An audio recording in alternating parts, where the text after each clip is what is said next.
Hi there, it's Tracy from the Papercraft Studio here. Thank you for joining me today. I'm going to show you how to make this card here. It could be used as a birthday card, any occasion really, but it's your day. This stamp set I used for the sentiment was this one, Happiest with Birthdays. I've used this a lot, particularly these two stamps here. And then I've used a couple of different die sets. I'll just pull them out here, for the leaves and for the sentiment. And this card I pretty much cased from an American demonstrator called Mary Fish. So it's very similar to her card. So I've used this biggest shape here from Stitch So Sweetly dies for the sentiment. And then there are some leaves in the autumn winter catalogue, but I already had some from this set here, Nature's Roots. Am I in the picture? Yeah. So it's these three here, and then you also get the dies that emboss as well in that set. So you've got some other trees in there as well. So it's a great set, and it's been around for a couple of years. So I don't know how long it will stay, but what I did was, so you've got three colours in the brushed metallics cardstock set, and you get two of each sheet, 12 by 12, and I think they're just perfect for autumnal projects. And what I did was, first of all, I cut the big leaf out, and then once that was cut out, I went over it. I'll show you here. So cut it out, and then I went over it again with this embossing version of the same leaf. I don't think you can cut them both at the same time, so that's what I did. I just put them through separately. So those are the ones we're using. So it's just a case with this card really of layering once the die cuts are done. So put that one to one side. So this is very vanilla, thick, very vanilla cardstock, and I tend to cut a lot of my cards in a kind of portrait opening. Then you'll need a piece of, this is the Gilded Autumn Designer Series paper, and this piece measures 1.5 inches by 5 7/8. And then also you'll need a strip of the bronze colour from the metallics cardstock, the brushed metallics, and this measures 1/2 inch by 5 7/8.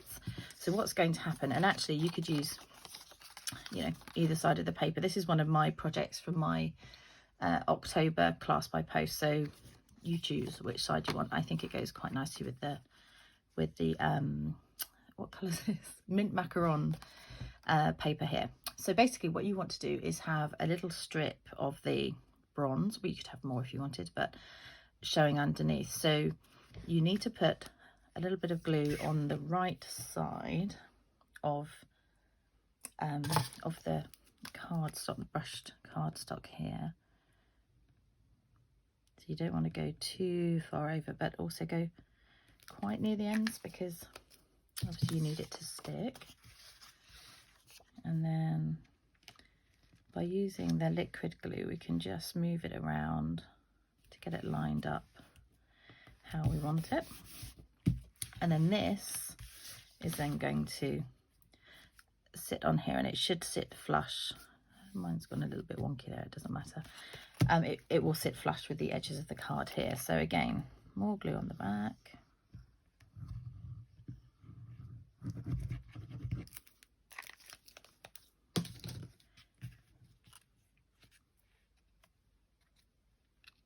Oops.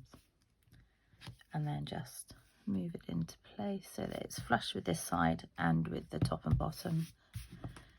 Okay, I've gone ahead and cut out the shape for the sentiment. So I've stamped it in soft suede ink. It's not a colour I use a lot really, but again, quite a good one for autumn. So I've already mounted this stamp. And then see if I can get this fairly central on camera.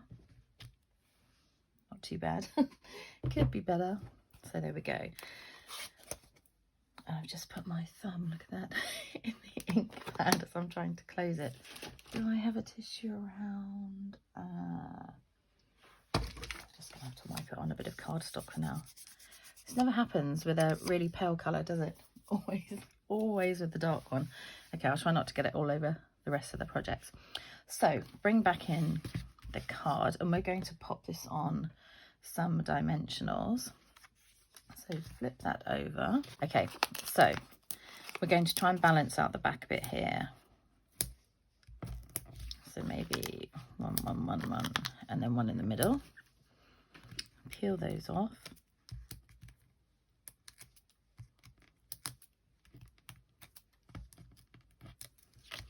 And then position that on your card. I might go over a little bit to allow for the leaves to go on. And then with this biggest leaf, I popped a glue dot on the back, and I've tucked it underneath there. So let's go ahead and stick that down. If you don't have glue dots, of course, use glue. And actually, I'm probably going to need one at the top there as well, aren't I?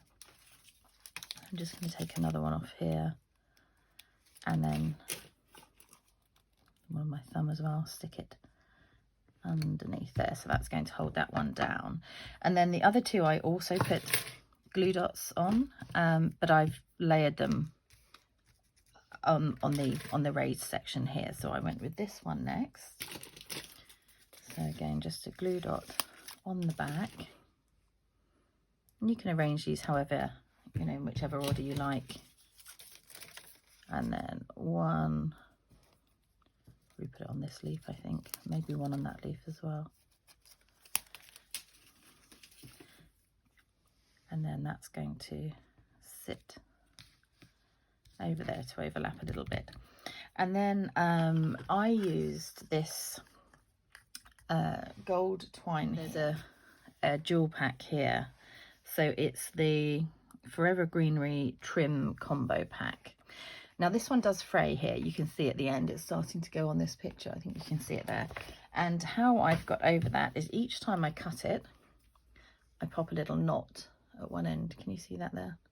Not sure if you can. So I'm going to do the same at the other end. So I need about 8 inches here.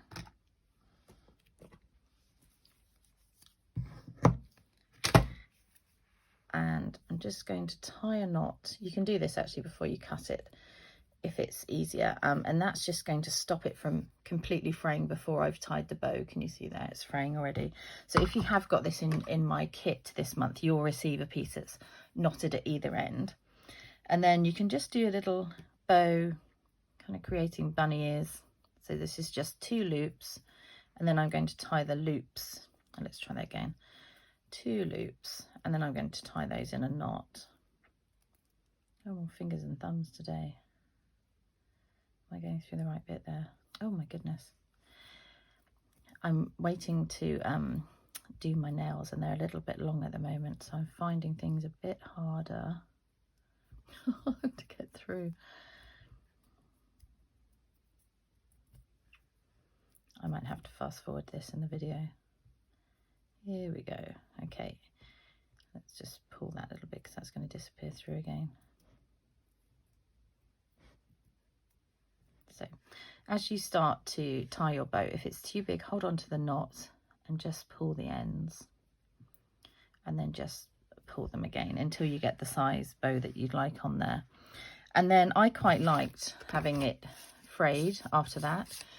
If you don't want to, then tie knots a bit closer here, but I was quite happy to have them. So I'm just going to pop a glue dot again on the back of there.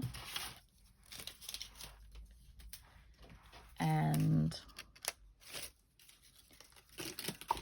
I might just scrunch it up a bit to make it a bit smaller. Put it where you want it to go, just on the base of the leaves. And then pop that bow on.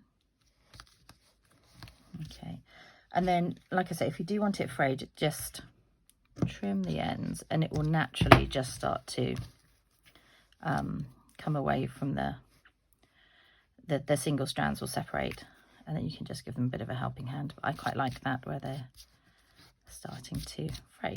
Okay, so finally I've used some champagne rhinestones just because we're on a metallic theme, just to put the finishing touches on. So that one's just jumped. So I'm going to pop one down here, and then a couple of the smaller ones.